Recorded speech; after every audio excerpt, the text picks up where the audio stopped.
అది కూడా చిన్న కుటుంబం మీ దాసుడు చేస్తున్న పరిచర్య అంతటికై స్తోత్రములు.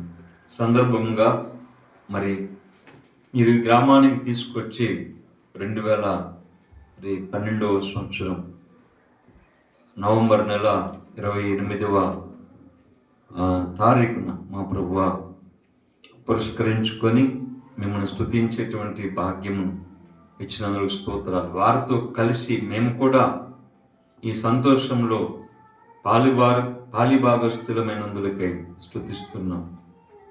సందర్భంగా మరి చదవబడిన లేఖన భాగమును దీవించండి, మాకు మేలు కలిగించండి, మీకు మాత్రమే మహిమ కలిగించండి. మీ నామమును ఘనపరచమని, మీ చిత్తమైన ఎడల పాపికి రక్షణ కలిగించమని ప్రభువైన యేసుక్రీస్తు వారి దివ్యనామమున స్తుతించి వేడుకుంటున్నాం పరమ తండ్రి, ఆమేన్. ప్రియులారా, దేవుని వాక్యములో దైవ గ్రంథములో 106వ కీర్తన మనము 4-5 వచనాలు మొదట చదివి తర్వాత 3 వచనాలు కూడా లేక 3 చరణాలు కూడా మళ్ళా మనం చదువుకున్నాం. మొదటి 3 చరణాలు. దేవుడు స్తుతించబడే దేవుడని ఈ కీర్తన ప్రారంభం యెహోవాను స్తుతించుడి అని ప్రారంభిస్తున్నాడు అన్నమాట. దేవుడిని స్తుతించుడి. ఆఖరి చరణం చూడండి. ఆఖరి చరణంలో ఇశ్రాయేలుల దేవుడైన యెహోవా యుగములన్నిటిన స్తుతి నొందును గాక. ప్రజలందరూ కాదు కాదు అందరా చెప్పండి, ఏమంటారంట? ఆమేన్ అంటే అవును కదండి. ప్రజలందరూ ఆమేన్ అందురు గాక, యెహోవాను స్తుతించుడి. ఈ కీర్తన స్తుతితో ప్రారంభం చేసి స్తుతితో ముగింపు చేస్తున్నాడు అన్నమాట. చాలా మంచి కీర్తన. అయితే దేవుడు ఆయన యుగములన్నిటినా స్తుతింపబడే దేవుడు అంటాడు. మాట పట్టుకోండి. ఇశ్రాయేలు దేవుడైన యెహోవా యుగములన్నిటిన, ఎన్ని యుగాలు మనం గమనిస్తే కదండి, ఆది కాండం నుంచి ప్రకటన గ్రంథం వరకు మనం గమనిస్తే చాలా యుగాలు ఉన్నాయి కదండి. ఆది కాండంలో నిష్కల్మష యుగముతో ప్రారంభమైందనమాట. ఆది కాండము మీరు చదివితే నిష్కల్మషమైనటువంటి యుగముతో ప్రారంభమయ్యి ప్రకటన గ్రంథము నిత్యమైన యుగముతో ముగింపు చేయబడుతుంది అనమాట. యుగములన్నిటంటే ఇంకా మధ్యలో చాలా యుగాలు ఉన్నాయి కదా కదండి. మరి నిష్కల్మషమైన యుగము తర్వాత మీరు చదివితే యుగాలు లెక్క పెడితే మనస్సాక్షి యుగం అంటారు రెండోది కదండి. మూడోది ఏమంటారంటే మానవ పరిపాలన యుగం అంటారు. నాలుగవది వాగ్దాన యుగము. ఐదవది ధర్మశాస్త్ర యుగం అంటారు. ఆరవది కృపాయుగం. ఇప్పుడు మనం కృపాయుగంలో ఉన్నాం అన్నమాట. తర్వాత వచ్చేది పిల్లరా నీతి యుగం. ఆ తర్వాత వచ్చేది నిత్య యుగం. ఇలాగ యుగములు అన్ని అన్నాడు. యుగములు అన్ని, యుగ యుగములు అంటాడు కదా. 90వ కీర్తన అనుకుంటా, యుగ యుగములు కదండి. కీర్తనల గ్రంథంలో 90వ కీర్తనలు తరతరములుగా 2వ చరణంలో మనం చదువుతున్నప్పుడు ఆఖరిలో 2వ చరణం ఆఖరిలో యుగ యుగములు, యుగానికి ఒక దేవుడు కాదంటాడు. ఈ దేవుడు చెప్పండి, యుగ యుగములుగా ఉన్న దేవుడు. అసలు యుగాలను సృష్టించిందే ఆయన కదా. కనుక యుగములన్నింటినీ ఆయనే స్తుతించబడతాడంట. కీర్తనకారుడు ఆ దేవుని యొక్క ఔన్నత్యాన్ని, ఆ గొప్పతనాన్ని చెప్తా ఉన్నాడు అన్నమాట. కనుక అది ఏ యుగమైనా ఆయనే స్తుతించబడేవాడు. ఎంత గొప్ప దేవుడు చూడండి.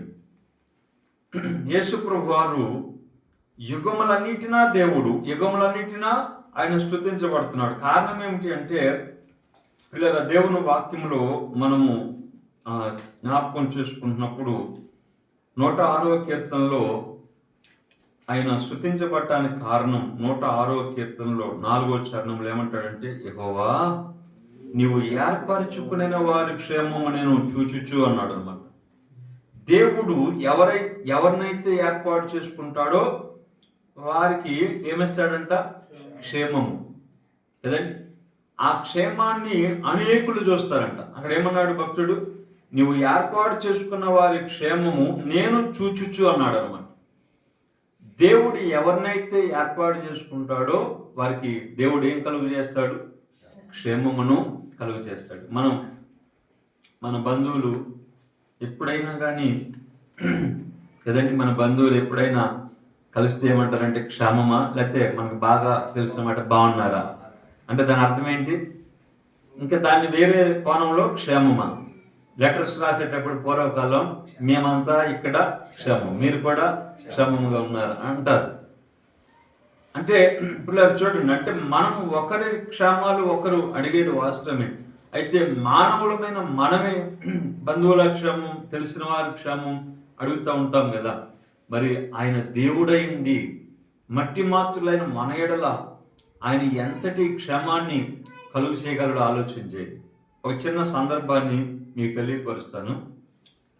సౌలు కాలంలో ఇశ్రాయేలు ప్రజలను పాలన చేస్తున్నప్పుడు బెన్యామీనుడు సౌలు రాజుగా ఉండి పరిపాలన చేస్తున్నప్పుడు ఆ సౌలు సైన్యంలో యెషై కుమారులు లేదంటే కొంతమంది ముగ్గురు ఎంతమందో యుద్ధంలో ఉన్నట్లు ఉన్నారన్నమాట.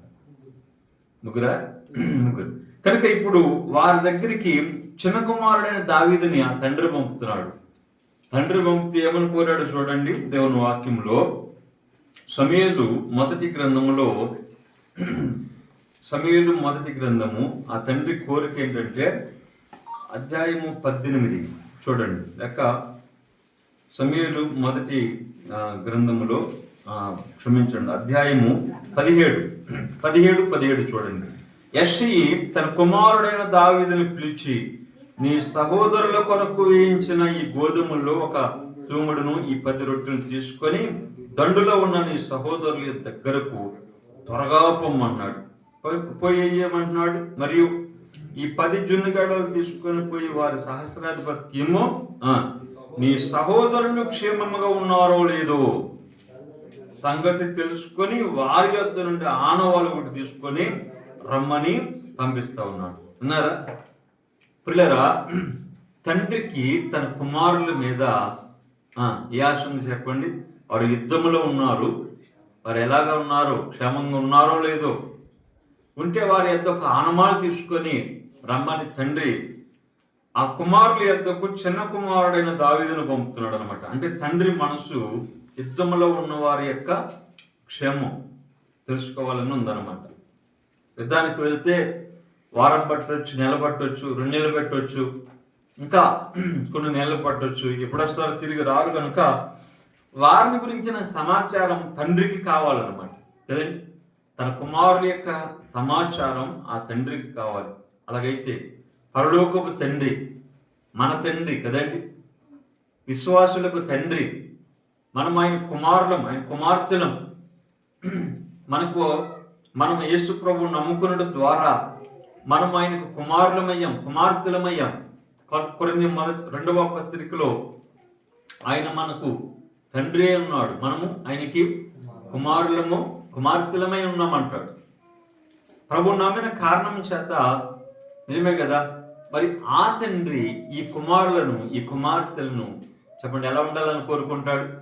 యెహోవా నువ్వు ఏర్పరచుకున్న వారి క్షేమము చూచన్నాడు. ఇంకా దేవుడు ఏర్పాటు చేసుకున్న వారి క్షేమము, ఆ భద్రత అంతా ఆయనదే. చూడండి ఒక మాట దేవుని వాక్యములో, దైవ గ్రంథములో కీర్తన 16వ కీర్తన గ్రంథంలో 16వ కీర్తనలో భక్తుని అనుభవంలో మనము 2వ చరణం చూడండి ఏమంటాడు? నీవే ప్రభువుడువు, నీకంటే నాకు క్షేమాధారం ఏదియో లేదని యెహోవాతో నేను మనవి చేయదును అన్నాడు. విన్నారా పిల్లరా? ఎవరి ద్వారా క్షేమం ఉందో భక్తుడు చెప్తున్నాడు. దావీదు కదండి, కీర్తన దావీదు రచన కావ్యం అని చిన్న అక్షరాల్లో ఉందన్నమాట. నీవే ప్రభుడు అంటున్నాడా? నీవు కూడా ప్రభుడు అంటున్నాడా? ఏమండి, దావీదులో మనం భలే మాటలు నేర్చుకోవచ్చు. నీవే ప్రభువుడు, నీవే దేవుడు, నీవే నా కోట, నా కొండ, నీవు కూడా కాదు కదండి. కనుక ఇక ఎన్నైనా దావీదు అనుభవంలో మనం ఎన్నైనా నేర్చుకోవచ్చు. కనుక నీవే ప్రభువుడు, ఇంకో ప్రభువు లేడు కదండి.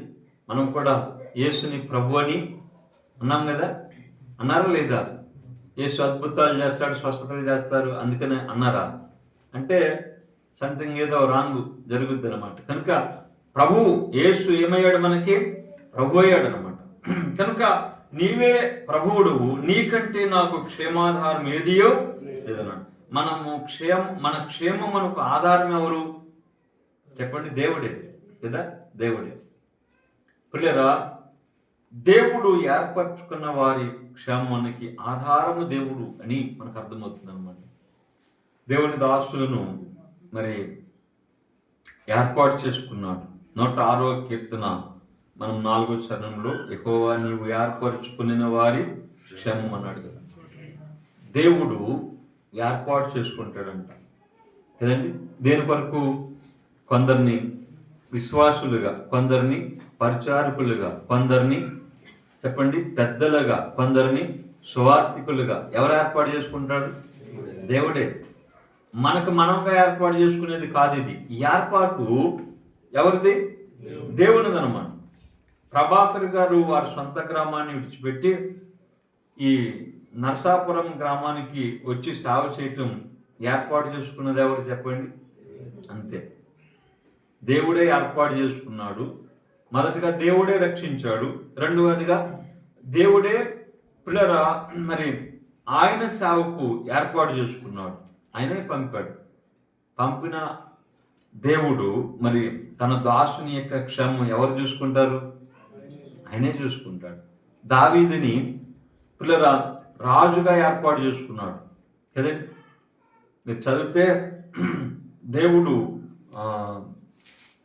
ఏర్పాటు చేసుకున్నాడని 78వ కీర్తనలో మనం చదువుతున్నప్పుడు కోరుకొని, పిలిపించి, రప్పించి అనే మాటలు మనం 78వ కీర్తన 70, 71, 72 వచనాలలో మనం చూడొచ్చు అనమాట.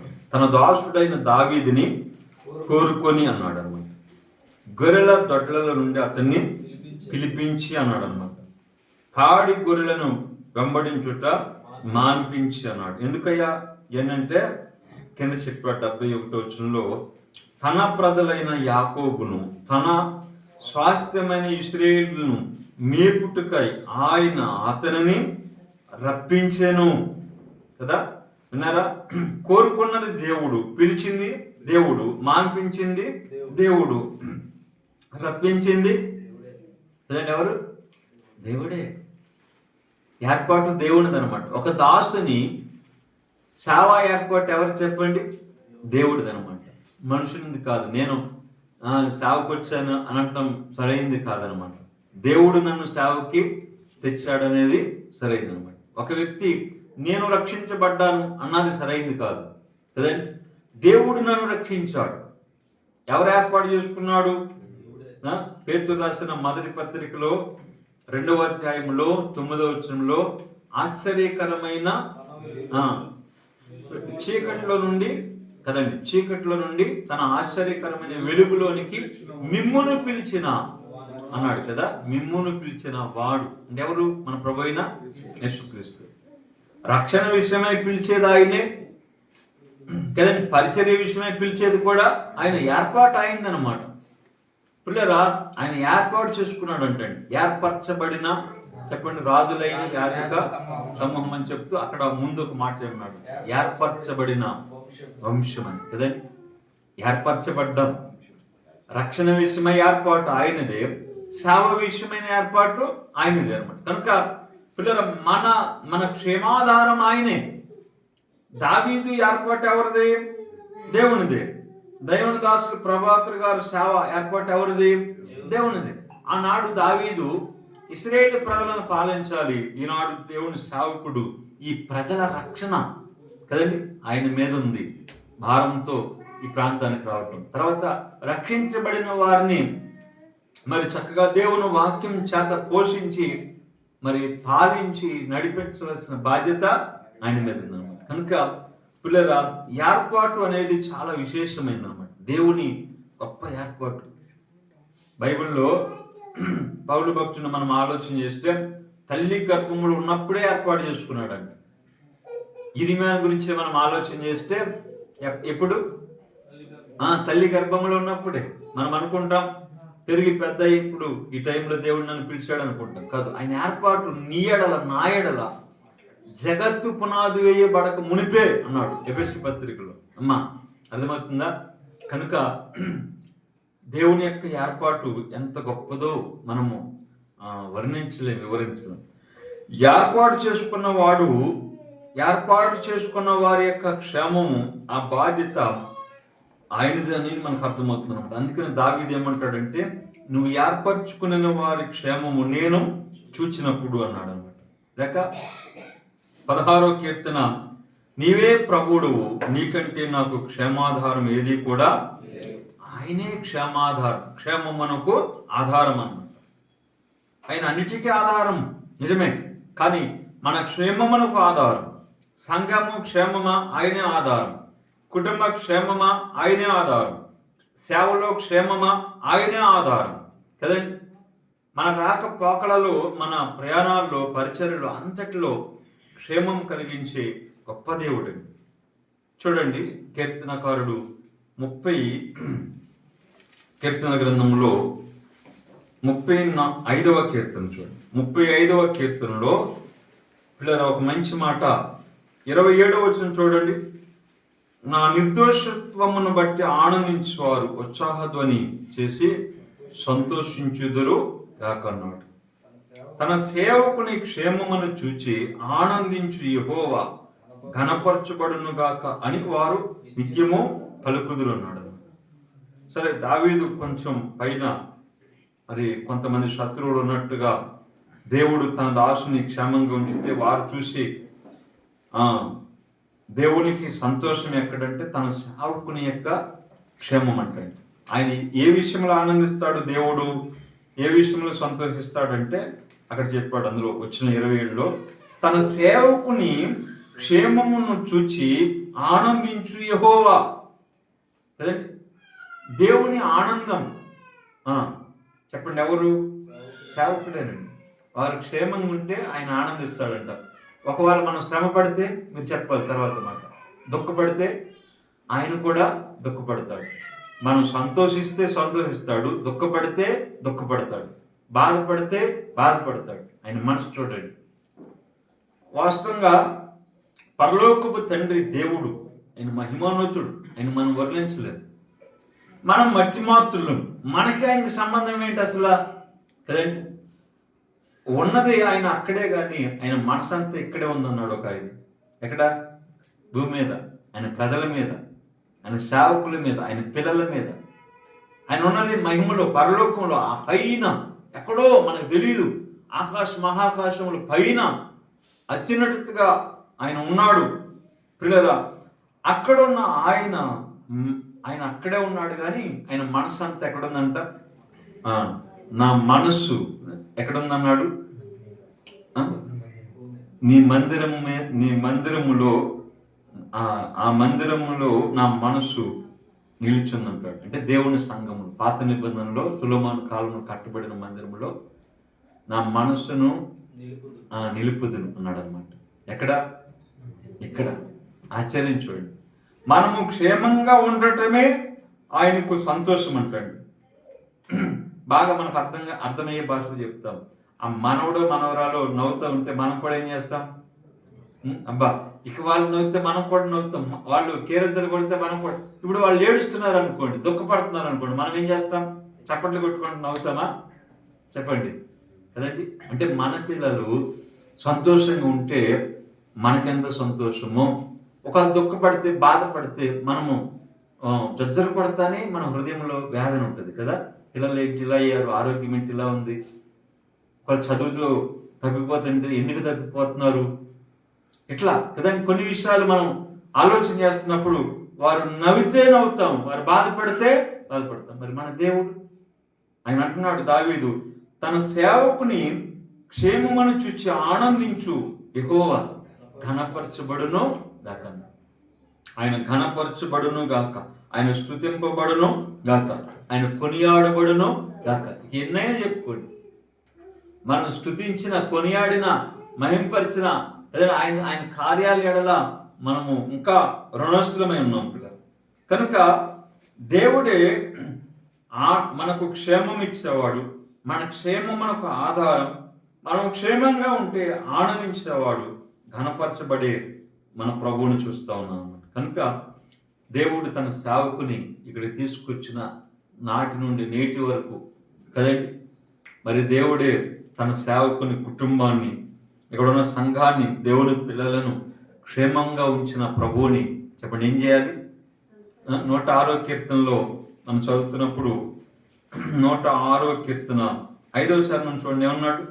నీ స్వాస్థ్యమైన వారితో కూడి కొనియాడినట్లు. ఏమయ్యా దావీదు, ఎందుకు కొనియాడుతున్నావు? ఎవరితో కలిసి? నీ స్వాస్థ్యమైన వారితో అన్నాడు అన్నమాట. దేవుని స్వాస్థ్యం ఇశ్రాయేలు ప్రజలు, దేవుని స్వాస్థ్యం సంఘం. పాత నిబంధనలో ఇశ్రాయేలు ప్రజలు దేవునికి స్వాస్థ్యం, క్రొత్త నిబంధనలో సంఘమే దేవుని స్వాస్థ్యం అన్నమాట. నీ స్వాస్థ్యమైన వారితో కూడి అన్నాడు అనమాట కదండి. కూడి ఏం చేస్తున్నాడు భక్తుడు? కొనియాడుతున్నాడు. ఈ రాత్రి ఆయన స్వాస్థ్యం ఇక్కడ ఉన్నది కదా, దేవుని పిల్లలు, సోదరీలు, సోదరులు, పెద్దలు, మరి దైవజనులు, ఇది ఆయన స్వాస్థ్యం, సంఘమైన స్వాస్థ్యం, దేవుని పిల్లలు ఆయన స్వాస్థ్యం. కనుక వారితో కూడి కదా మనందరినీ ఈ కూడికలోనికి ఆహ్వానించి మనమందరం కలిసి కదా 34వ కీర్తన అనుకుంటా, చదువుతారా? 34వ కీర్తనలో కూడా దగ్గర దగ్గర మాటలు ఉంటాయి అన్నమాట. 34వ కీర్తన లేదా 3వ చరణం చూడండి. నాతో కూడి యెహోవాను గణపరచమంటున్నాడు. మనం ఏకముగా కూడా ఆయన నామమును కూడుకొని ఘనపరచుట, కూడుకొని గొప్ప చేయుట, కూడుకొని కొనియాడుట, కూడుకొని స్తుతించుట, అందరం కలిసి మనం ఆయన స్వాస్థ్యం, ఆయా ప్రాంతాలకు చెందిన వారమైన దేవుని యొక్క స్వాస్థ్యం అనమాట. ఎఫెసీ పత్రిక 1వ అధ్యాయంలో మనల్ని దేవుడు స్వాస్థ్యముగా ఏర్పాటు చేసుకున్నాడని చెప్తాడు. ద్వితీయోపదేశ కాండం 32వ అధ్యాయంలో ఇశ్రాయేలు ప్రజలను స్వాస్థ్యంగా ఏర్పాటు చేసుకున్నాడు అని చెప్తాడు అన్నమాట. కనుక ఆయన స్వాస్థ్యమైన వారితో కూడి రండి, మనం కూడుకుందాం, మనం కూడుకొని దేవుని గణపరచుదాం, మనం కూడుకొని ఆయన నామమును గొప్ప చేద్దాం, మనం కూడుకొని ఆయన కొనియాడుదాం, కీర్తిద్దాం కదండి. చక్కగా దావీదు ఇలా చెప్పుకుందాం, దేవుడు తన సేవకునికి క్షేమం ఇచ్చాడు, సేవకుడు క్షేమం ఇచ్చిన దేవుడిని చెప్పండి ఏం చేస్తున్నాడు? కొనియాడుతున్నాడు. అంతే, కృతజ్ఞత, ఇంతకు మించి ఏం లేదండి. దేవుడు మన ఎడల జరిగించే కార్యాలను తలపోసుకుంటూ వాటన్నిటిని మనం పొందుకుంటున్నప్పుడు తిరిగి ఆయనకి ఒక మాట చెప్తే చాలంటండి, బాగా అర్థమయ్యే మాట. థ్యాంక్స్ కదండి. థ్యాంక్స్ అంటే చాలా మంచి మాట అంటండి. చాలా ఈ ఎత్తులో వెళ్ళిపోతున్నటువంటి వాడిని కిందకి తెచ్చే మాట థ్యాంక్స్ అంటే చాలంటండి. చాలా కిందకు వస్తాడంట. అంటే దాన్ని ఏమంటారంటే కృతజ్ఞత. బైబిల్ భాషలో చెప్పాలంటే కృతజ్ఞత. 103వ కీర్తనలో 2వ చరణంలో నా ప్రాణమా యెహోవాను సన్నుతించు, ఆయన చేసిన ఉపకారములు దేనిని అది. ఆయనేమో ఉపకారాలు చేస్తాడు, మనం ఏం చేయాలి? సన్నుతించాలి. అంతే, మర్చిపోకుండా స్తుతించాలి. రెండు పనులు. ఆయన పని ఆయన చేస్తే మన పని మనం చేయాలన్నమాట. అది ఈ రాత్రి దేవుని సేవకులు కుటుంబంగా చేసే మంచి పని ప్రభువుని స్తుతించటం అన్నమాట. అందులో ఆయన స్వాస్థ్యమైన వారిని కూడా పిలిచి వారితో కూడి కొనియాడటం అనేది ఒక మంచి సంగతి పిల్లలు. అయితే ఒక మాట చూద్దాం, చూడండి పిల్లలు. తిమోతిని గురించిన ఒక మాట చూడండి. అపోస్తలుడైన పౌలు ఫిలిప్పీలకు రాసిన పత్రిక 2వ అధ్యాయంలో వచనము 20వ వచనం చదువుతున్నాను. మీ క్షేమము విషయమై నిజముగా చింతించువాడు అతని వంటి వాడు ఎవడను నా యొద్ద లేడు. అందరూ తమ సొంత కార్యములను చూసుకుంటున్నారు కానీ యేసుక్రీస్తు కార్యములను చూడరన్నాడు. ఇక్కడ చాలా మంచి మాట అన్నమాట. మీ క్షేమం, మీ క్షేమం అంటే ఫిలిప్పీ సంఘం యొక్క క్షేమం కదండి. ఈనాడు మరి నర్సాపురంలో ఉన్న సంఘం యొక్క క్షేమం. ఒకరున్నారా, ఇద్దరున్నారా, ముగ్గురున్నారా, 100 మంది ఉన్నారా, 1000 మంది ఉన్నారా అనేది ప్రాముఖ్యం కాదు. లోకానికి ప్రాముఖ్యం ఏది చెప్పండి? లోకానికి జనం కావాలి. ఒరే ఎంత జనం వచ్చారా అంటాడు కదా. చాలా మంది విశ్వాసులు, ఒక ఆయన అన్నాడు బోధకుడిని పిలిస్తే, మీ సంఘంలో ఎంతమంది ఉంటారు? ఒక 500 మంది ఉంటారా? ఉంటే నేను ప్రసంగం చెప్పడానికి ఊపొస్తుందంట. ఏమండి, ఇలాంటి వాళ్ళని పొరపాటుని పిలవకూడదు అనమాట. ప్రసంగం రావటానికి జనం చూసి ఊపి వస్తుందా? ఏం మాట్లాడండి అవి? లోకస్తుల మాటలు. కాకపోతే బైబిల్లో మత్తయి సువార్త 18వ అధ్యాయం ఏమన్నాడు? 2 ముగ్గురు నా నామమున ఎక్కడ కూడుకుంటారు వారి మధ్యన. ఎవరైనా? యేసు ప్రభు. ఎంతమంది ఉంటాడు ఆయన? 2 ముగ్గురు చాలంట. మరి ప్రసంగికులకి ఎంతమంది కావాలి? 500 మంది ఉంటే ప్రసంగానికి ఊపి వస్తుందంట. అంటే ప్రభువుని మనం పక్కన పెట్టకూడదు కదా. అలాగే మీరు, ఒక ఆయన అంటున్నాడు, మీ సంఘంలో ఎంతమంది ఉంటారు అంటే 30 మంది 40 మంది. అబ్బో, అయితే అసలు ఉద్యోగమే ఉండదు మీ సంఘంలో అంటున్నాడు. ఏమండి, ఒక పెద్దగారండి, పేరు చెప్తే ఊరు చెప్తే మళ్ళీ మీరు ఫోన్ చేస్తారు, మళ్ళీ ఆయన నాకు ఫోన్ చేస్తాడు లేనిపోయింది కదా. ఒక పెద్దగారు అనే మాట. ఎంతమంది ఉంటారంటే 30 మంది అంటే, అబ్బే మీ సంఘంలో ఉద్యోగం ఉండదు. చూడండి, ప్రభుకి 2 ముగ్గురు చాలు. ఏమంటే మరి బాధకులకి ఎంతమంది కావాలి? 500 మంది కావాలంట. ఒక సావాసం చేయాలంటే ఎంతమంది కావాలి? జనం కావాలన్నమాట కదండి. పిల్లరా, బైబిల్ చెప్పే సత్యం ఏంటంటే 2 ముగ్గురు ప్రభుని నమ్ముకొని రక్షణ పొంది బాప్తిసం పొంది ప్రభుని సేవిస్తూ ఉంటే కదండి, అపోస్తల బోధలోను, సహవాసంలోను, రొట్టె విరిచే దానిలోను, ప్రార్థనలో వారు ఎడతెక్క ఉంటే అది జీవం గల దేవుని సంఘం, సత్యమునకు స్తంభం, ఆధారం అన్నాడు అనమాట. పిల్లరా, మనం చదువుతున్నప్పుడు పౌలు భక్తుడు స్వార్థ ప్రకటించి సంఘాలు ఏర్పాటు చేయబడగా సంఘాలకు నేర్పిన సత్యం అదే. అపోస్తల బోధ, సహవాసం, రొట్టె విరుచుట అంటే ఆరాధన, ప్రభువుని జ్ఞాపకం చేసుకోండి, ప్రార్థన. ఈ సంఘాలకు ఇవి బోధించారు. అలాగ సంఘాలు కట్టబడ్డాయి. ఆ సంఘాల క్షేమం విషయమై చెప్పండి, నిజముగా చింతించువాడు అతని వంటి వాడు ఎవడను నా యొద్ద లేడన్నాడు. ఎవరైనా? 19వ వచనం, నేనును మీ క్షేమము తెలుసుకొని ధైర్యము తెచ్చుకున్న నిమిత్తము తిమోతిని శీఘ్రముగా మీ యొద్దకు పంపుటకు ప్రభువైన యేసునందు నిరీక్షించుచున్నాను అన్నాడు. అంటే పౌలు మనసు ఏంటి చెప్పండి? ఫిలిప్పీల యొక్క క్షేమం. ఫిలిప్పీలు ప్రభువుని నమ్ముకున్నారు, వారు క్షేమంగా ఉండాలి. ఇప్పుడు పౌలుతో ఉన్న తిమోతి మనసు ఏంటి చెప్పండి? పౌలుకి ఫిలిప్పీల క్షేమం ముఖ్యమైతే తిమోతికి కూడా ఫిలిప్పీల క్షేమమే ముఖ్యం అన్నమాట. దేవుని దాసులకి ఇక్కడ ఉన్న సంఘం యొక్క క్షేమం ముఖ్యం. ఇటు వెళ్ళిపోయినా కానీ ఎక్కడికి వస్తారు చెప్పండి? ఏ ఊరు వెళ్ళిపోయినా, ఎక్కడికి సేవకి వెళ్ళిపోయినా కదండి, ఎంత దూరం వెళ్ళినా మళ్ళా చెప్పండి స్థానిక సంఘం యొక్క క్షేమం కోసం, వారి మధ్య పరిచర్య చేసే దానికోసం, వారి గ్రామం వదిలి, వారి స్వజనులను వదిలి, వారి బంధువులను వదిలి, వారి సౌఖ్యాలను వదిలి కదండి, ప్రజల క్షేమం, సంఘ క్షేమం కోసం చింతించేవారు, విచారించేవారు, ప్రార్థించేవారు, ప్రయాసపడేవారు కావాలి కదా. కనుక తిమోతి కూడా అదే మనసు. పౌలు మనసు ఏంటో తిమోతి మనసు కూడా అదేనమాట. సంఘాల క్షేమం.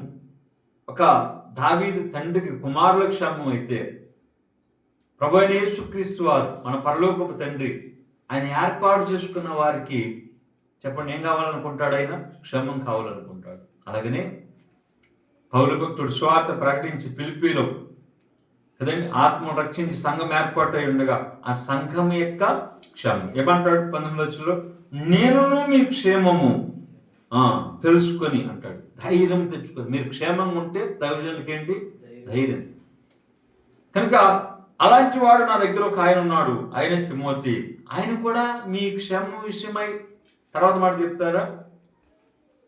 అక్కడ అన్నమాట చెప్పండి. మీకు మొక్కలు ఇష్టమేనా? గిన్నెలో మొక్కలు ఇష్టమా, బైబిల్లో మొక్కలు ఇష్టమా? చెప్పాలి.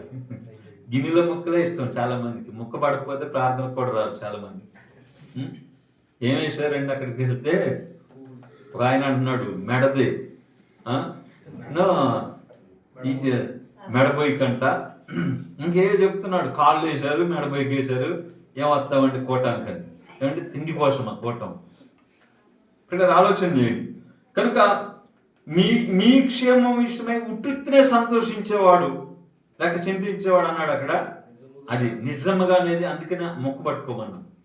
నిజంగా నీకు చింత ఉంటే కదండి, దేవుని పిల్లల విషయమై చింత నిజంగా ఉంటే కదా. ఓ పౌలు భక్తుడికి నిజంగా చింత ఉంది, తిమోతికి నిజంగా చింత ఉన్నాడు. వారు క్షేమంగా ఉన్నారో లేదు, వారు క్షేమంగా ఉన్నారో లేదు. ప్రియులారా, ఇది చాలా విశేషమైన మాట అన్నమాట. ఈ రాత్రి ఒక్క 3 విషయాలు మీ ఎదుటి నుంచి నేను ముగింపు చేస్తాను. తిమోతిని గురించి. తిమోతి ఏర్పాటు ఎవరు మీరు చెప్పాలి? పౌలా, దేవుడా? అపోస్తల కార్యముల గ్రంథం 16వ అధ్యాయంలో తిమోతిని పౌలు తనతో కూడా రమ్మని పిలుస్తున్నాడు కదా. అంటే పౌలు ఏర్పాటు చేశాడా, దేవుడు ఏర్పాటు చేశాడా? ఏమండి, చాలా మంది పౌలు పిలిచాడు, పౌలు ఏర్పాటు చేశాడు అంటారు కదండి. ఏర్పాటు అనేది, నియామకం అనేది శిరస్సుధర అన్నమాట. ఏమండి, దేవుడే నియమించువాడు. ఎఫెసీ పత్రిక 4వ అధ్యాయంలో అపోస్తులు గాను కొందరిని ప్రవక్తలు గాను, కొందరిని స్వార్థికులు గాను, కొందరిని కాపరులు గాను, ఉపదేశకులు గాను ఆయన నియమించేవాడు మన ప్రభు అన్నమాట. శిరస్సు యొక్క పని ఎప్పటికైనా దానికి ఎవరికి అవకాశం ఉండదు. మన ప్రభు సంఘమునకు శిరస్సు అన్నమాట. నియామకమైనది. పౌలు కోరాడంటే ప్రభు ఆత్మ పౌలును ప్రేరేపించగా ఆ సంఘంలో ఉన్న తిమోతిని అపోస్తల కార్యముల గ్రంథం 16వ అధ్యాయం లుస్త్రా సంఘానికి వచ్చినప్పుడు ఆ సంఘంలో ఉన్న సహోదరుడు తిమోతిని తనతో కూడా రమ్మని కోరుతూ ఉన్నాడు అన్నమాట. 16వ అధ్యాయంలో మీరు చదివితే 3వ వచనంలో అతడు పౌలు కోరాడంటే ఎవరు ప్రేరేపించారు? దేవుని ఆత్మ. ఎవరి నియామకం? ప్రభు అయిన యేసు తనతో రమ్మన్నాడు. ఆయన శిష్యుడు అంటే ప్రభు నమ్మిన వాడు. లుస్త్రాలో సంఘంలో ఒకడు కదా. 16వ అధ్యాయం మొదటి వచ్చిన పౌలు దెర్బేకు లుస్త్రాకు వచ్చిన అక్కడ తిమోతి అని ఒక శిష్యుడు ఉండేనను. కనుక శిష్యుడు అంటే ప్రభువు నమ్మినవాడు. మీరు వెళ్ళి సమస్త జనులను ఏం చేయమన్నాడు? శిష్యులుగా చేయమన్నాడు. అంటే అది ఆది సంఘం యొక్క మరి ఆనవాదం. ఇప్పుడేమో విశ్వాసులు అంటున్నారు అంతే. అంటే మనం కాలం మారే కొద్దిగా పత్రికలు వచ్చేసరికి అది మారుతుంది అన్నమాట. కనుక శిష్యుడు అంటే ప్రభు నమ్మిన వాడు. సువార్త విని ప్రభు యేసుక్రీస్తుని గురించిన రక్షణ వార్త విని ప్రభు నమ్ముకొని రక్షణ పొందినవాడు. బాప్తిసం పొంది సంఘంలో చేర్చబడి వారి తల్లి వారి అమ్మమ్మ కూడా ప్రభు నమ్మిన వారు కనుక ఆ విశ్వాసుల కుటుంబంలో నుంచి వచ్చాడు. విశ్వాస అయ్యాడు, ప్రభు నమ్ముకున్నాడు. అతడు ఎలాంటి వాడు అని చెప్పాడు? 1వ వచనం 2వ వచనంలో మంచి పేరు పొందినవాడు అంటాడు. సంఘములలో లుస్త్రాలోను ఈకొనియలో ఉన్న సంఘములలో అతడు మంచి పేరు. 1 రక్షింపబడిన వాడు, 2 మంచి పేరు అంటే మంచి ప్రవర్తన కలిగిన వాడు. సహోదరుల చేత మంచి పేరు పొందటం అంటే చిన్న విషయం కాదండి. అంటే అతని సత్ప్రవర్తన, సంఘములో ఆయన ప్రవర్తన. ఇక 3వది చెప్పండి, పిలుపు అన్నమాట. పౌలు తనతో రమ్మంటున్నాడంటే పిలుపు. తిమోతికి పిలుపు వచ్చింది, సేవలో పిలుపు కదండి. దైవజనంతో కలిసి పనిచేసేటువంటి ఆ గొప్ప పరిచర్య పిలుపు వచ్చింది అన్నమాట. కనుక పిల్లరా, పౌలు తనతో బయలుదేరి రావాలని కోరుతూ ఉన్నాడు. మరి ఏమైనా సాకులు చెప్పాడా? ఏమండి, ఏం సాకులు ఏం చెప్పలా. పౌలు కోరగానే పౌలును వెంబడించి సేవకులను వెంబడిస్తూ సేవలో కొనసాగిపోయాడు. మీరు చూడండి, నేను అన్ని చెప్పడానికి ఇప్పుడు సమయం కాదు కనుక, సహోదరుడుగా ప్రారంభం చేసిన వాడు కదండి తన జీవిత యాత్రలో చూడండి ఒక మాట, తిమోతికి రాసిన మొదటి పత్రిక 6వ అధ్యాయం 11వ వచనం చదువుతారా? దైవజనుడా కదండి. అపోస్తల కార్యముల గ్రంథం 16వ అధ్యాయంలో శిష్యుడు లేక సహోదరుల్లో ఒకడు, విశ్వాసుల్లో ఒకడు, సంఘంలో ఒకడు కదండి. ఏమే విశ్వాసులలో ఒకడు ఇప్పుడు ఏమైపోయాడు చెప్పండి? దైవజనుడా. చిన్న విషయం కాదండి. ప్రభాకర్ గారు కూడా రక్షించబడినప్పుడు స్థానిక సంఘములో ఒకరు. నేను కూడా 94 మే నెలలో రక్షించబడ్డాను. 94 అక్టోబర్లో బాప్తిసం తీసుకున్నాను. 96లో దేవుడు జనవరి 12వ తారీఖున సంపూర్ణంగా దేవుని సేవకు పిలిచాడు అనమాట. అన్య జనాంగం, విగ్రహారాధన కుటుంబం, నిజ దేవుడిని ఎరక్క ఉన్న నా ఎడల ఆయన కృప, ఆయన కనికరం నా మీద ఉంచి ఆయన కృప చేత రక్షించాడు. మాత్రమే కాదు, ఏర్పాటు ఒక దేవుని దాసునిగా ఆయనే ఏర్పాటు చేసుకున్నాడు 1996 జనవరి 12. కనుక పిల్లరా, దేవుని దాసులు ప్రభాకర్ గారు కూడా ఒకప్పుడు సహోదరులు ఒకడు, కానీ ఇప్పుడు ఏమయ్యారు చెప్పండి? 2008వ సంవత్సరమే ఇక్కడికి వచ్చి అండి 2008వ సంవత్సరం నవంబర్ నెల 28వ తారీఖున ఇక్కడ రావటం, ఒక దైవజనుడిగా, దేవుని సేవకునిగా ఈ గ్రామంలో అడుగుపెట్టారు.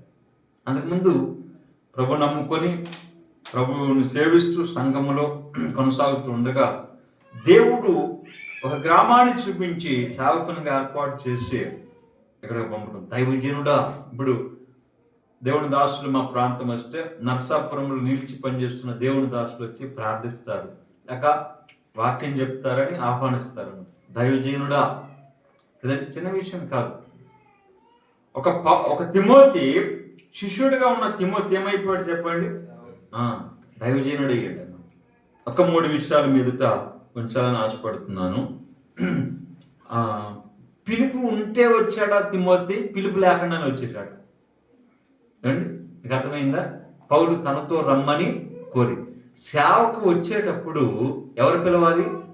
దేవుడే పిలవాలి. మరి పౌలు పిలిచాడు కదా అంటారేమో. ఎలీషాని పిలిచాడు కదా. ఎలీషాని ఎవరు పిలిచారు? ఏలియా పిలిచాడు అంటారని నాకు తెలుసు. కానీ దేవుడు పిలిచాడు. ఎలాగా?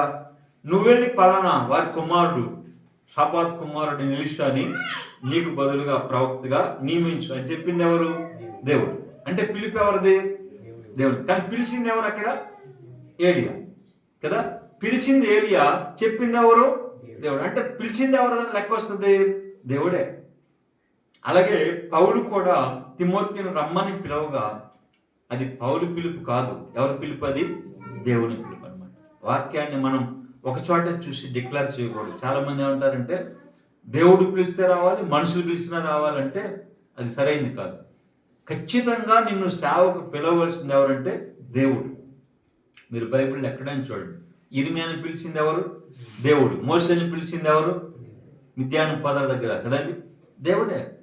దేవుడు పిలుపు లేకుండా సేవకి ఎవరు రాకూడదండి. చాలా ప్రాముఖ్యమైనది. ఎందుకంటే దేవుని సేవ, నేను మాట చెప్తాను. ఒక వ్యక్తి హాస్పిటల్కి వచ్చినప్పుడు ఆయనకు ఆపరేషన్ పడుద్ది. ఎవరు పడితే వాళ్ళు చేస్తారు ఆపరేషను? చేయరు కదా. ఆ వైద్యం నేర్చుకున్న ఆయన, ఆ పట్టా ఉన్న ఆయన పట్ట కోసి ఏదో మొత్తానికి లోపల ఏదో ప్రాబ్లం ఉంది, ఆయనే చేయాలన్నమాట. ఇంకెవరు చేసినా పట్ట కోస్తే ఆ వ్యక్తి ఏమవుతాడు? చనిపోతాడు. కానీ ఆయన కోస్తే బ్రతుకుతారు. కారణం ఏంటి? ఎలా కొయ్యాలో, ఎలాగా ఆ వైద్యం చేయాలో ఆయన తెలుసు కనుక ఆయన చేయటం వలన ఆ వ్యక్తి మరి బాగుపడతాడు, లేక సజీవంగా ఉంటాడు. ఆ రోగం పోద్ది, ఆ జబ్బంతా పోద్ది అన్నమాట. అలాగనే దేవుని సేవకుడు పిల్లరా సువార్త ఎలాగ ప్రకటించి ఆత్మను రక్షించారు, రక్షించబడిన వారికి దేవుని బోధ అంటే వాక్యాన్ని అందించి ఎలా పెంచాలో కదండి ఎవరికి తెలుస్తుంది? దేవుడు ఏర్పాటు చేసుకోగా, దేవుని ఆత్మ ఆయనలో ఉండగా, దేవుని వాక్యాన్ని ఆయన ధ్యానిస్తూ కదండి పఠిస్తూ అలాగా చెప్పగలిగిన శక్తి, సామర్థ్యం, ఆ వరం ఎవరికి ఇస్తాడు? తన సేవకునికి ఇస్తాడు అన్నమాట.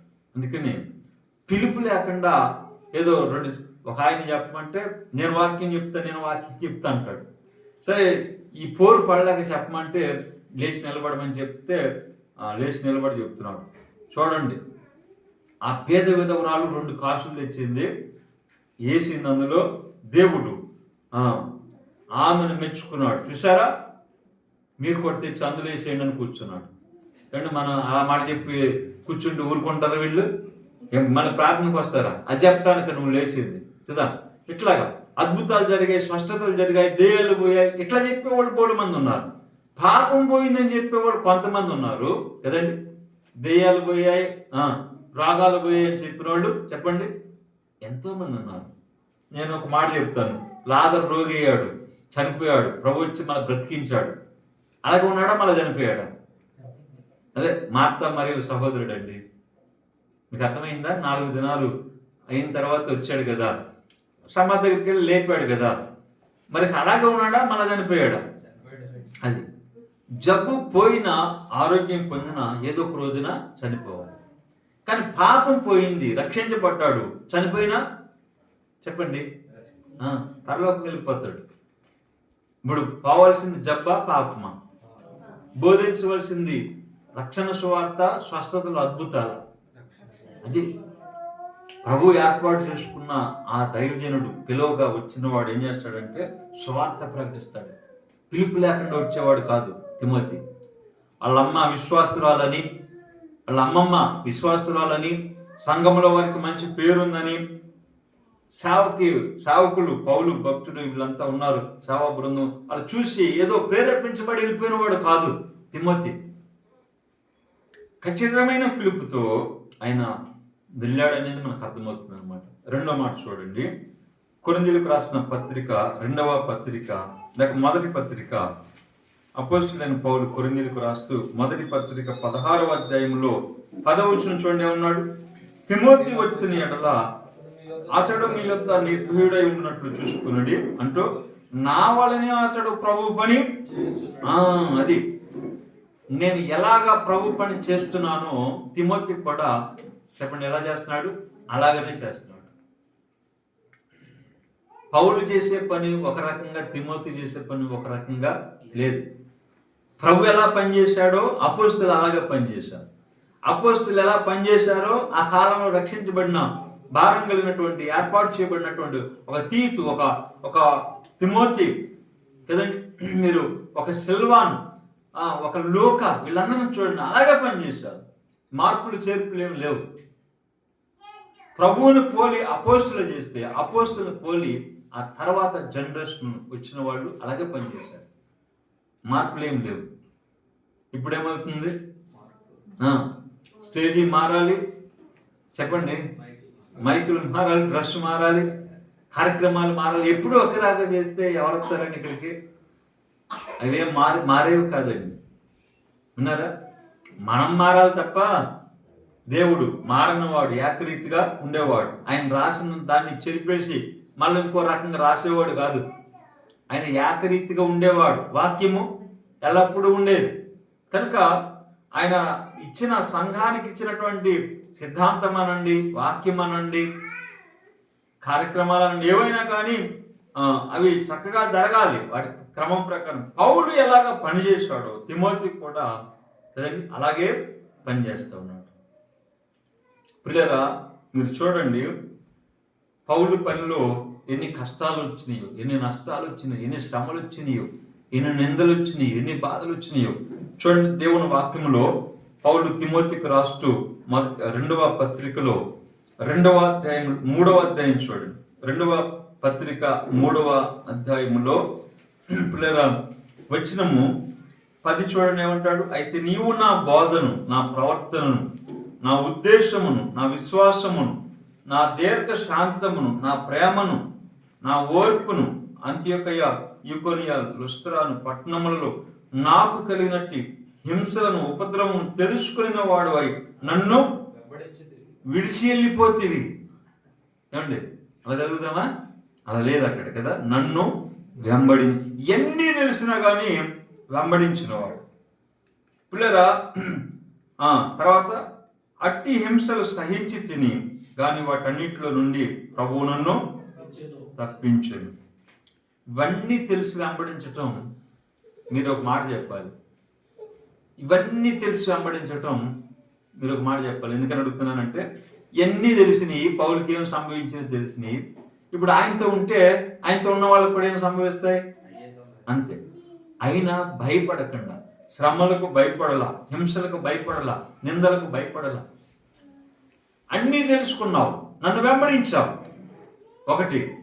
తర్వాత వాటన్నిటిలోంచి ప్రభు తప్పించాడు. అంటే ఏర్పాటు చేసుకున్న దేవుడు పౌలుని, తన సేవకి పౌలుని ఎంత క్షేమంగా ఉంచాలో తెలుసు కనుక, ఎలా కాపాడాలో తెలుసు కనుక, ఇటు ఒక పక్క నుంచి సేవలో ఎదురయ్యే అనుభవాలు, మరొక పక్క నుంచి ప్రభు చేసే సహాయం, ఈ రెండింటినీ చూడగలిగిన వాడు తిమోతి కదండి. పౌలుకి ఏం సంభవించినాయో వాటన్నిటిని చూడగలిగిన వాడు కనుక ఇప్పుడు నా వలనే ప్రభు పని చేస్తున్నాడు, నా వలనే నేను ఎలా ప్రభు పని చేస్తున్నానో తిమోతి కూడా అదే పని. ఒకటి, దేవుని పిలుపు అందుకొని దేవుని పనికి వచ్చిన వాడు తనకు ముందుగా ఉండి ఎలాగ ప్రభు పని చేస్తున్నారో ఆ పనిని మరి మాదిరిగా చేస్తున్నవాడు అనమాట కదండి, మాదిరిగా చేస్తున్నటువంటి వాడు. ఇక మనం చదివిన భాగంలో చెప్పండి, విశ్వాసుల క్షేమం విషయంలో ఫిలిప్పీ పత్రికలో పౌలుకి ఎంతటి భారం ఉందో అదే భారం ఎవరికి ఉంది చెప్పండి, తిమోతికి కూడా ఉందన్నమాట. చూసారా, దేవుని పిలుపుతో వచ్చిన వాడు, దేవుని పని చేస్తున్నవాడు, దేవుని ప్రజల క్షేమం విషయమై చిందించేవాడు. 3 మాటలు చెప్పండి. ఒకటి, దేవుని సేవకి దేవుని పిలుపుతో వచ్చాడు. 2 చెప్పండి, తనకు ముందున్నటువంటి సేవకుల యొక్క మాదిరిని అనుసరించేవాడు. 3 చెప్పండి, సంఘాల యొక్క క్షేమం. అంతే కదండి. దేవుని పని, పనివారి యొక్క మాదిరి, పరిశుద్ధుల యొక్క క్షేమం అన్నమాట. దేవుని దాసులు ఆ విధానాన్ని కలిగి పిల్లల ముందుకు వెళ్తూ ఉండగా మరి మనం ఎలా వెళ్తూ ఉన్నాం? సేవ అనుభవం ఒకసారి ఆలోచన చేయండి. దేవుడు పిలుస్తున్నా కానీ నన్ను కాదు అన్నట్టుగా వెళ్ళిపోయేవాడు ఏంటి, సంఘానికి వచ్చి వెళ్ళిపోవటం అంతే. 2వది, మన ముందు దేవుని దాసులు ఎలా పనిచేస్తున్నారు, మనం కూడా అలా చేద్దామనేది లేకుండా కొత్త కొత్త సంగతులు తెచ్చి పెట్టడం. 3వది, నీ వరకు, నీ క్షేమం వరకు చూసుకుంటావు తప్ప కదండి సంఘ క్షేమం ఎంత మాత్రం పట్టేది కాదు. మేము ఈ సంవత్సరంలో ఆఫ్రికా ఖండంలో మలావి అనేటువంటి దేశానికి వెళ్ళాం. 2 దైవజనులు కలిసి వెళ్తే అక్కడ ఒక కుటుంబం మన రాష్ట్రం నుంచి వెళ్ళారనమాట. భార్య, అలాగే 2 పిల్లలు, చిన్న పిల్లలు అనమాట. చిన్న పిల్లలతో వెళ్ళారు. చాలా చంటి బిడ్డలు, ఇప్పుడు పెరిగి పెద్దవారు, ఇంచుమించుగా 12-13 సంవత్సరాల వయసులో ఉన్నారు వాళ్ళు. వాళ్ళని అడిగితే, మీరు ఎందుకు వచ్చారు బ్రదర్ ఇంత దూరం అంటే, ఇక్కడ దేవుని సేవ తక్కువ, దేవుడు మమ్మల్ని ఇక్కడే పిలిచాడు, ఇక్కడే ఉండి సేవ చేస్తాం, ఇక్కడే చనిపోతాం అని నిర్ణయమండి. మీరు ఎలా ఉన్నారు అని ఫోన్ చేసి అడిగిన వాళ్ళు లేరంటండి. అక్కడికి వెళ్ళిన తర్వాత మన ఆంధ్ర రాష్ట్రం నుంచి అది చెప్పిన మాట ఏడ్చారు. తర్వాత వారు అక్కడున్న ప్రజలు ఎలా ఉందంటే, ఇప్పుడు గంట సేపు చెప్పి వాక్యం ముగించామనుకోండి, వాళ్ళు ఏమంటారంటే గంట సేపు కదండి ఇంకా చెప్పండి అంటారు. ఒకరోజు చెప్పి ముగించామనుకోండి 3 రోజులు పెట్టుకున్నాడు. అంటే వాక్యం కొరకు అక్కడున్న ప్రజలకు అంత ఆకలి ఉందన్నమాట. వాక్యం లేదు, వాక్యం చెప్పే సేవకులు లేరు, పనివాళ్ళు లేరు. అందుకనే వాళ్ళకి ఎక్కువ వాక్యం వినాలని ఆశ అనమాట. చాలా పిన్ డ్రాప్ సైలెంట్ అంటారు కదా, అలా విన్నారు. నా దగ్గర వీడియోలు ఉన్నాయి, కాదు చూపిస్తాను. చాలా జాగ్రత్తగా వాక్యం విన్నారు. వాళ్ళకి ఒక కుమారుడు ఉన్నాడు. నేను అడిగాను, మరి ఏం చదివిస్తారు ఏంటంటే, వాళ్ళ ఆశ ఏంటో చెప్పమంటారండి. ఏమండి, నిద్ర మనం పోవాలని ఆశ ఉంటుంది, మంచిదే, పోదాం. అయితే ఒక చిన్న మాట చెప్పి నేను ముగింపు చేస్తాను. వాళ్ళ ఆశ ఏంటంటే, ఆ కుమారుడికి నేర్పారంట. ఆ బాబు చెప్తున్నాడు, ఇంగ్లీష్లో చెప్తుంటే తర్వాత పక్కన ఉన్నవారు మాకు దాన్ని తెలుగులో చెప్పారు. మా డాడీ, మా మమ్మీ నాకు నేర్పింది ఏంటంటే, ఇప్పుడు విమానాలు పైలట్స్ అంటారు కదా వాళ్ళని, అది డ్రైవ్ చేసే వాళ్ళని వాళ్ళకి శిక్షణ ఇస్తారంట. విమానం నేరుగా కాకుండా వాళ్ళకి శిక్షణ ఇస్తారు కదా, వాళ్ళకి తర్వాత ఆ పైలట్స్ ఎవరంటే ఇప్పుడు మనుషులు తీసుకెళ్లేది కాకుండా యుద్ధానికి వెళ్ళేటప్పుడు వాళ్ళని అక్కడ దింపి రావటం కోసం ఈ విమానాలు నడిపే వాళ్ళు ఉంటారు. వాళ్ళ దగ్గరికి వెళ్ళటానికి అందరూ వెళ్ళేది కాదనమాట, సామాన్యమైన వాళ్ళు వెళ్ళేది కాదనమాట. వెళ్ళాలంటే అక్కడ శిక్షణ పొందాలి, అక్కడ ఆ చదువు చదవాలి, అక్కడికి వెళ్ళాలి. ఎందుకయ్యా నువ్వు అది ఎంచుకున్నావు అంటే, ఇక్కడిక్కడ ఉన్న వాళ్ళందరికీ చాలా మంది సువార్త చెప్పేవాళ్ళు ఉంటారు, వాక్యం చెప్పేవాళ్ళు ఉంటారు. కానీ అక్కడికి వెళ్ళి చెప్పాలంటే రానవరు, ఎంటర్ అవనవరు అనమాట. ఎందుకంటే వాళ్ళ శిక్షణ వేరు, వాళ్ళ విధానం వేరు. కనుక అక్కడికి వెళ్ళాలంటే ఇప్పుడు వాళ్ళు చదివి వాళ్ళ ట్రైనింగ్ తీసుకొని వాళ్ళ దగ్గరికి వెళ్ళి అక్కడ ప్రభుని గురించి చెప్తారు. నా డ్యూటీ నేను చేసుకుంటూ ఉంటాను, కానీ చేసుకుంటూ ఉండి అక్కడ నా ప్రభుని గురించి చెప్తా. వాళ్ళ క్షేమం, వాళ్ళ రక్షణ, వాళ్ళ యొక్క మరి ఆత్మల భారం కలిగిన కుమారుడిని నేను గమనించినప్పుడు 17-18 సంవత్సరాలు ఉంటాయండి. అంత భారం ఎందుకయ్యా? వాళ్ళ తల్లిదండ్రులేమో ఒక ఊరు వదిలిపెట్టి మరొక ఊరికి కాదు. మీకు అర్థమైందా? ఒక జిల్లా వదిలి మళ్ళీ జిల్లా కాదు, ఒక రాష్ట్రం వదిలి మళ్ళీ ఒక రాష్ట్రం కాదు, ఒక ఖండం వెళ్ళి మరొక ఖండానికి. ఈ ఖండం వదిలిపెట్టారు, ఆసియా ఖండం వదిలి ఆఫ్రికా ఖండానికి వెళ్ళారు అనమాట. అయ్యా అర్థమవుతుందా? ఇప్పుడు వాళ్ళ కుమారుడు ఆశ చెప్పండి ఎక్కడ? ఎవరు వెళ్ళని వాళ్ళ దగ్గరికి వెళ్ళాలి, వాళ్ళకి సువార్త చెప్పాలి, అక్కడ సేవ చేయాలి, అక్కడ దేవుని సేవకుడు అనిపించుకోవాలి. ఆ భారం ఆయనకు ఉందండి. వాళ్ళ క్షేమం, వాళ్ళ రక్షణ భారం కదండి. మరి మనకే భారం ఉంది చెప్పండి? చెప్తే మనం ప్రార్థన చేసుకుందాం కదండి. పిల్లలు ఎంతమంది ఉన్నారు? కనీసం ఒక్కడినైనా సేవకి ఇవ్వటానికి కదండి, ఒక్కడినైనా. ఎవరో దాసుడు మన ఊరు వచ్చాడు, ప్రభాకర్ గారు అంటే సేవకుడు అంటే. నిజమేలే, నీ బిడ్డని ఏ ఊరు పంపుతావు, ఎక్కడికి పంపుతావు? అలా సేవ చేయించాలని ఆశ ఉందా? ఏమండి, ఆశ ఉందా? ఒకసారి ఆలోచించి. నశించిన దాన్ని వెదికి రక్షించుటకు కదా ఆ సేవకుడి లోకానికి వచ్చాడు. దేవుడు మానవుడిగా సేవకుడిగా, దేవుడు తన సేవకుడిని పుట్టించి అన్నాడు కదా. నిజమే, ఆయన సేవకుడిగా పుట్టాడు, ఈ లోకంలో ఆయన సేవ చేశాడు. ప్రభువైన యేసుక్రీస్తు వారు 33.5 సంవత్సరాలు ఈ లోకంలో ఉన్నాడు. 3.5 సంవత్సరాల సేవ, అమూల్యమైన సేవ, ఎవరు చేయలేని సేవ ఆయన చేశాడు. వివేకంతో కూడిన సేవ చేశాడు కదండి. పిల్లరా, మరి దేవుడు ఏర్పాటు చేసుకున్న సేవకుడిగా వివేకంతో కూడిన సేవ చేశాడు. తనకున్న అనుభవ జ్ఞానం చేత ఆ సేవకుడు అనేకులను, దోషులను చెప్పండి ఏం చేస్తాడంట? నిర్దోషులుగా చేస్తాడంట. అది ఆయన సేవ, మన ప్రభువైన యేసుక్రీస్తు సేవ. నీ కోసం, నా కోసం, మన కోసం, అందరి కోసం రక్తం కార్చి ప్రాణం పెట్టి పునరుత్థానుడై తిరిగి లేచాడు. అట్టి ప్రభు సేవ ద్వారా మనం అందరం రక్షించబడ్డాం. కనుక రక్షించబడిన మనం కూడా అట్టి ప్రభుని సువార్త ప్రకటిస్తే అనేకులు రక్షించబడతారు. రక్షించబడిన మనము మన పిల్లల్ని దేవుని సేవ కొరకు ప్రార్థన చేస్తున్నావు. ఒక తల్లి చెప్పింది, 2 బిడ్డలు, ఆ తల్లి వచ్చి ప్రార్థన చేయనయ్య అని చెప్పింది. ఏమంటే వీళ్ళిద్దరూ పెరిగి పెద్దోళ్ళు అయిన తర్వాత దేవుడు పిలవాలి, దేవుడి సేవ చేయాలి, ఇద్దరు చేయాలన్నయ్య, ప్రార్థన చేయాలి కదండి. పిలుస్తాడో లేదో మనకు తెలియదు, వీళ్ళు చేస్తారో లేదో మనకు తెలియదు. కానీ ఆ తల్లి కోరిక ఏంటి చెప్పండి? ఇద్దరూ సేవ చేయాలి, దేవుడు పిలవాలి, దేవుని సేవ చేయాలి. పిల్లరా, ఆ నిర్ణయాలతో, ఆ సమర్పణతో ఉంటే తప్పనిసరిగా కార్యం. మా అమ్మగారు నన్ను ప్రసవించేటప్పుడు నువ్వు బ్రతకవమ్మా, ఈ బిడ్డ అడ్డం తిరిగింది, కట్ చేసేస్తాం, 2 ముక్కలు చేసి తీసేస్తాం అన్నారు. అప్పుడు నిర్మల హాస్పిటల్స్ మనకి ఇటు అంటే తెల్లవాళ్ళ హాస్పిటల్ అంటారు కదా, ఆ హాస్పిటల్స్లో జాయిన్ చేస్తే అక్కడ అమ్మగారు చెప్పారంటే, బ్రతకవు, నువ్వు చనిపోతావు, ఆ బిడ్డని కట్ చేసి తీసేస్తావు అంటే మా అమ్మగారు ఒప్పుకోలేదంట. ఏదో రకంగా చూడండి అని బ్రతిమలాడారంట. అయితే వారు వెళ్ళిపోయారు చెప్పి మా అమ్మగారు అక్కడున్న యేసుప్రభు బొమ్మ ఉంటుంది కదా, అక్కడ మొక్కుకుందంట. ఏమని? నాకు బిడ్డని ఇస్తే వాడిని సేవకిస్తానయ్యా అని. లేదా ఆ సందర్భంలో కొద్ది సమయానికి మొత్తానికి కట్ చేయకుండా ఏదో ప్రయత్నం చేశారు, నేను బయటకు వచ్చా. అయితే మా అమ్మగారు మర్చిపోయారు, సేవకు మర్చిపోయారు. మరి 68వ సంవత్సరంలో నేను జన్మించాను. 1994 అంటే ఇంచుమించుకు 26 సంవత్సరాలు వివాహమై ఒక బిడ్డ కూడా పుట్టింది. రెండో బిడ్డ గర్భంలో ఉంది. అప్పటి వరకు నాకు మా అమ్మగారు నా విషయమే మర్చిపోయారు, ఆ వాగ్దానాన్ని మర్చిపోయారు. కానీ దేవుడు మర్చిపోయేవాడు కాదు. ఆ రోజు ప్రాణాపాయంతో ఉన్న నా తల్లి, బిడ్డ బ్రతికితే నీకు ఇస్తానయ్యా, కట్ చేయటం అంటే ఎలాగా అని ఒప్పుకోలేదు ఆమె.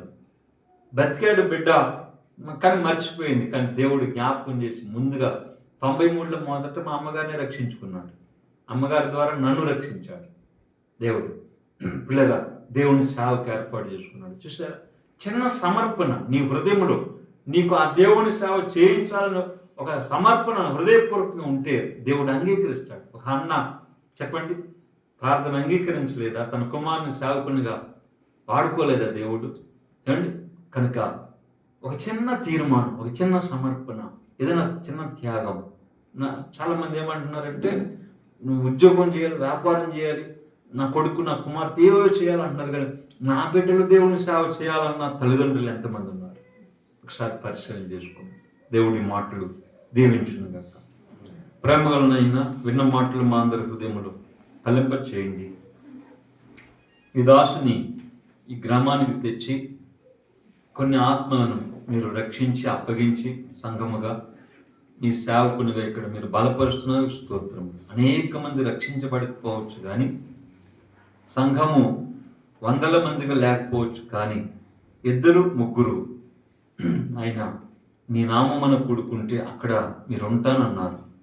కనుక ప్రభువా, మీ సేవ మీరు జరిగిస్తున్నారు, సహాయపడుతున్నారు, దాసుని బలపరుస్తున్నారు. ఇంకనూ ఆదుకోండి, బలపరచండి, సహాయం చేయండి, సేవను అభివృద్ధి చేయండి, ఆత్మలు రక్షించండి. ప్రభువా, సంఘము క్షమాభివృద్ధి పొందుటూ సహాయం చేయండి. ఇంకా అనేక స్థలాలలో ఈ దాసుడు పనిచేస్తుండగా వారందరినీ కూడా బలపరచండి. చేరువచ్చిన ప్రియులందరినీ పేరు పేరున మీరు జ్ఞాపకం చేసుకోండి. వారిని, వారి కుటుంబాలు ఆయన మరి ప్రతి అవసరతలు తీర్చండి, సహాయం చేయండి. కాగా దేవుడు తన ఐశ్వర్యం చొప్పున క్రీస్తు యేసునందు మహిమలో మీ ప్రతి అవసరం తీర్చునన్నారు. సహాయం చేసి ఆదుకోండి. ఈ దాసుని కుటుంబాన్ని, బిడ్డలను ప్రత్యేకంగా దాసురాలు అప్పగించుకుంటూ సహాయం చేయమని మా ప్రభువైన క్రీస్తు యేసు నామమున స్తుతించి వేడుకుంటున్నాం పరమ తండ్రి. ఆమేన్.